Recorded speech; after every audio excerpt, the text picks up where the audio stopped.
It was spring break, and my family decided to take a trip to a small cabin in northern Minnesota. It was just my mom, my younger brother, who was 7 at the time, and me. We were used to the city, so the idea of spending a week in a remote cabin was both exciting and slightly unnerving. Part of the trip was to explore smaller towns and see if we might consider moving there in the future, though mostly it was meant as a getaway from our usual urban routine. The drive was long, over 10 hours. I drove the first few hours, my mom the rest. As we neared the cabin, the sun was setting, casting a golden glow over the dense forest surrounding the gravel road. The air smelled faintly of pine and fresh soil, a sharp contrast to the exhaust and concrete of our hometown. The cabin itself looked old, its wooden frame weathered but sturdy. It had the classic cabin charm, creaking floors, a wood-burning fireplace, and a slightly crooked porch that added to its rustic appeal. We settled in quickly. My mom was exhausted from driving, so she went to bed around 8:30. My little brother, thrilled by the idea of sleeping in a new place, quickly fell asleep in his room. I stayed up feeling restless. I decided to explore a bit. The back porch was small, but offered a clear view of the surrounding forest. A fire pit sat in the middle, and a few old chairs were scattered around. I decided to light a small fire, enjoying the warmth and flickering glow against the darkening woods. For a while, everything felt peaceful. The night was quiet, except for the occasional rustle of leaves and distant wildlife sounds. I felt a rare sense of calm, the kind that only comes when you are truly removed from the chaos of the city. But then, I heard it. A single sharp sound, like an axe chopping into wood. My heart jumped. I froze, straining my ears. The sound echoed through the forest, though I could not see anyone. My first thought was that it could be some wildlife or a fallen branch, but the sharpness of the sound felt deliberate. I kept watch for several minutes, eyes scanning the dark tree line. The forest was dense, shadows stretching in every direction. My nerves began to tingle. I snuffed out the fire and stepped back inside the cabin, closing the door slowly behind me. Minutes later, I heard another sound. This time it came from inside the cabin, or at least it sounded like it. A soft creak, followed by a tap. My heart pounded. I tried to rationalize it. Old cabins creak, especially at night, and the wind can make windows rattle. Still, the sound repeated, coming from the opposite end of the cabin, near a side window. Before I could investigate, a series of aggressive knocks shook the front door.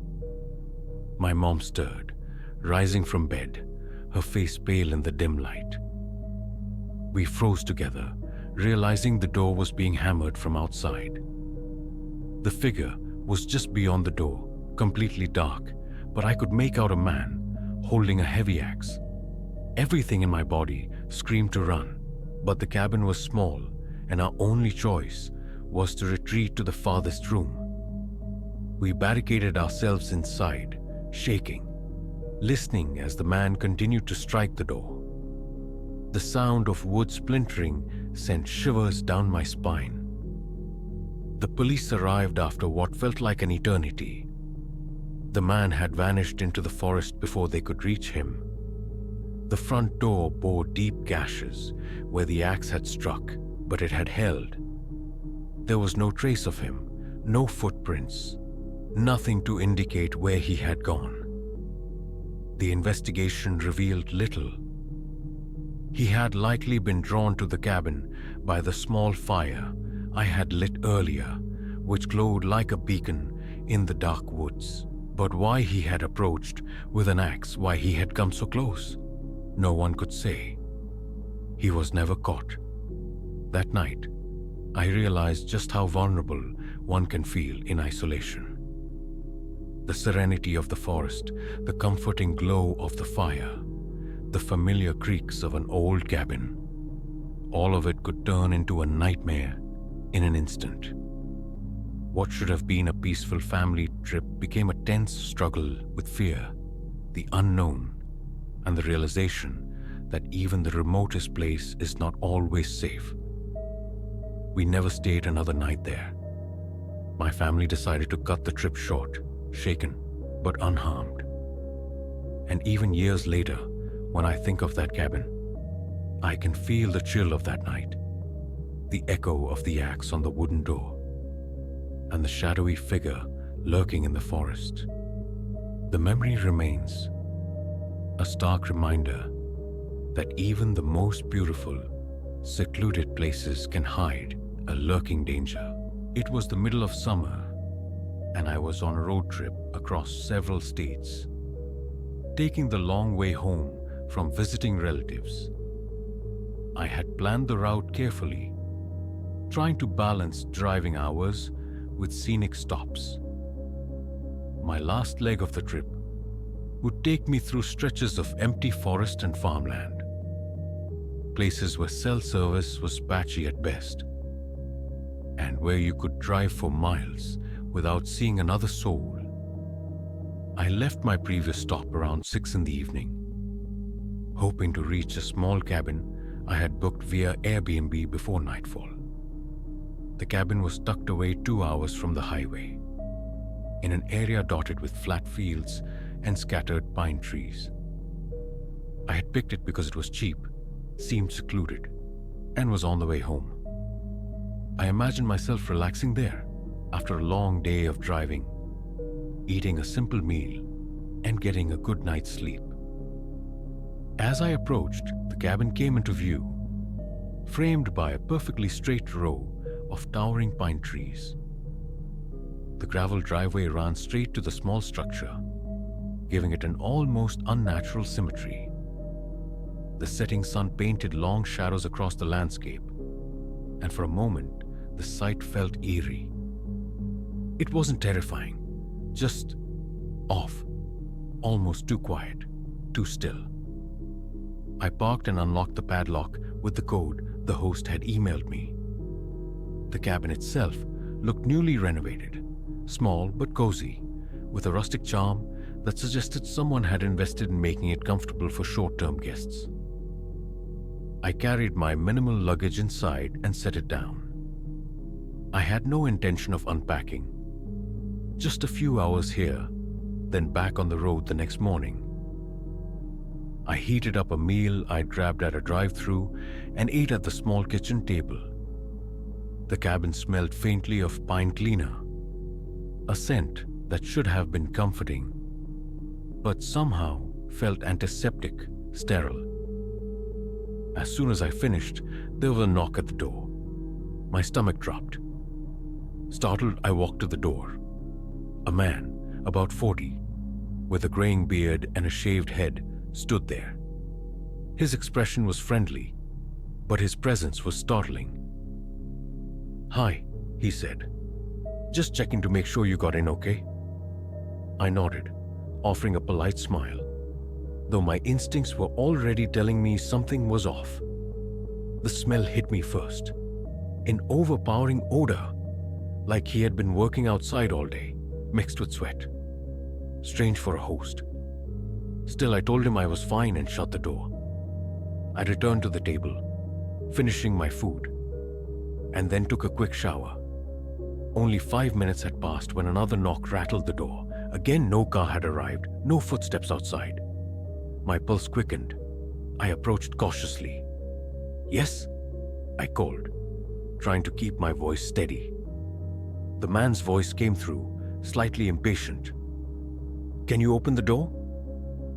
"I just have one more question. I promise it'll be quick."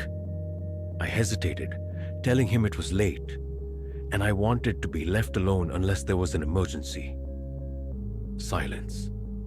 Then the knocking returned, more insistent. My heart pounded. Something wasn't right. I crept to the small window on the door, peering out. The man wasn't there. The gravel driveway was empty.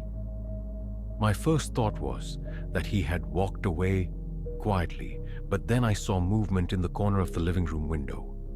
His eyes, watching, staring in. Panic surged. I bolted to the bedroom, locking the door and calling 911. My hands shook as I dialed, breath short.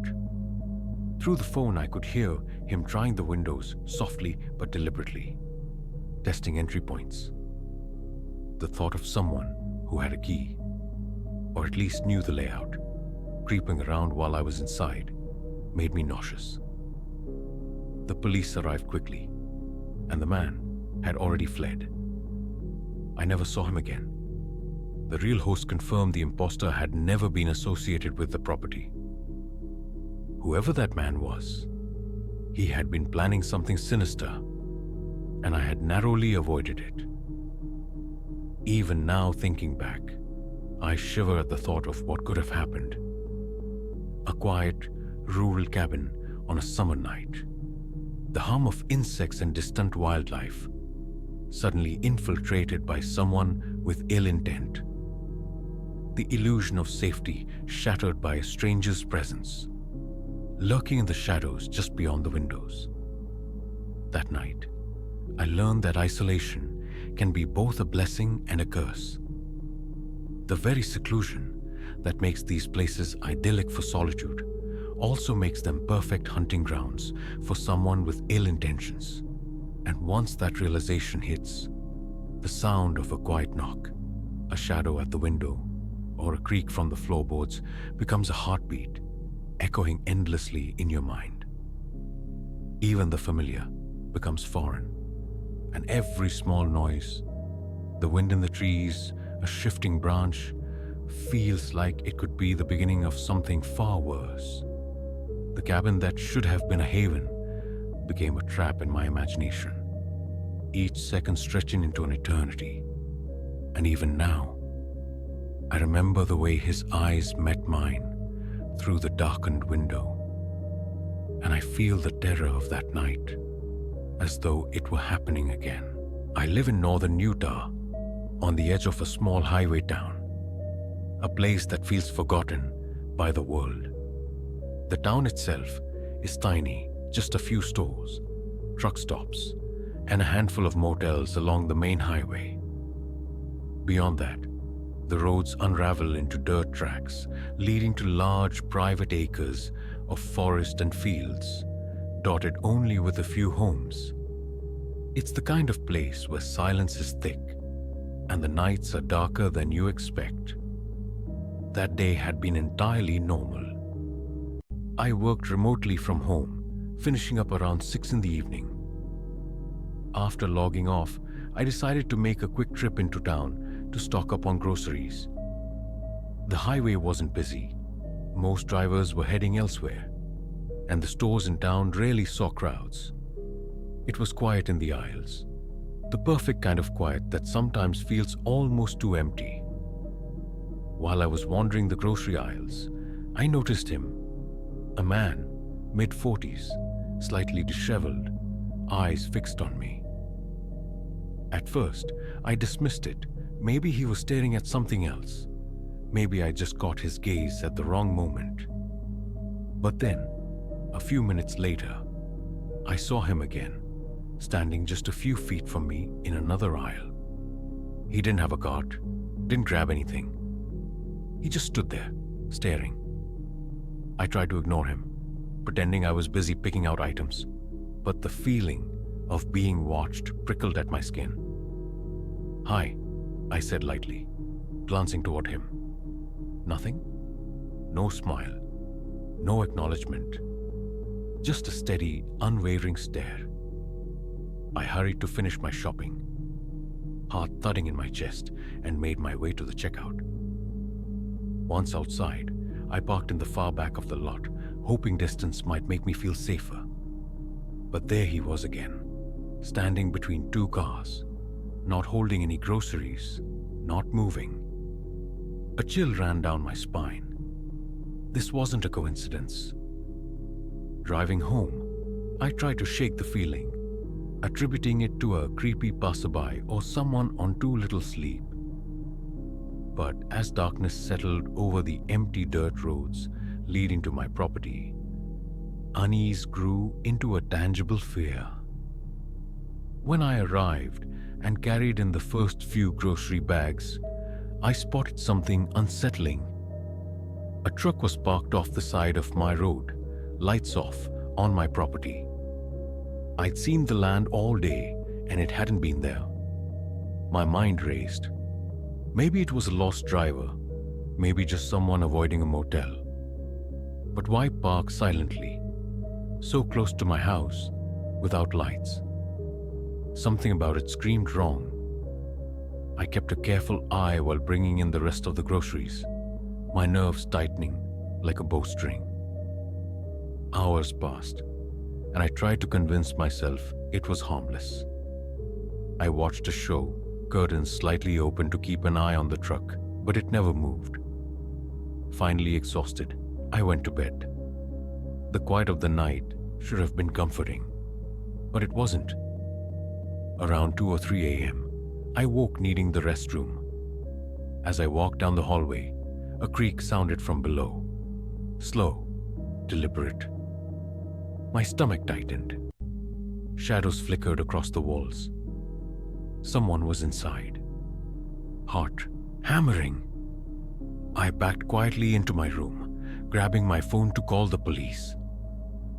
The footsteps below were slow but steady, moving across the living room floor. Within minutes, officers arrived just as the intruder ran out toward the truck parked in the field.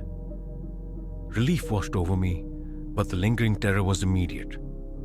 I recognized him, the man from the store, the one who had been staring at me.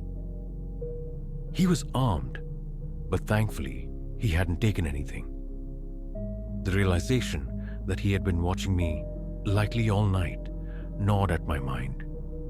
The thought of what he might have done if he'd had the opportunity was unbearable. The officers confirmed he had intentions beyond robbery. This was personal. My safe little town suddenly felt like a trap.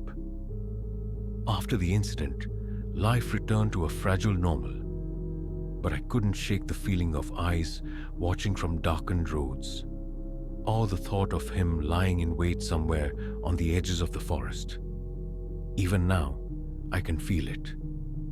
The unshakable presence of someone who had known exactly where I lived, and exactly when I was vulnerable.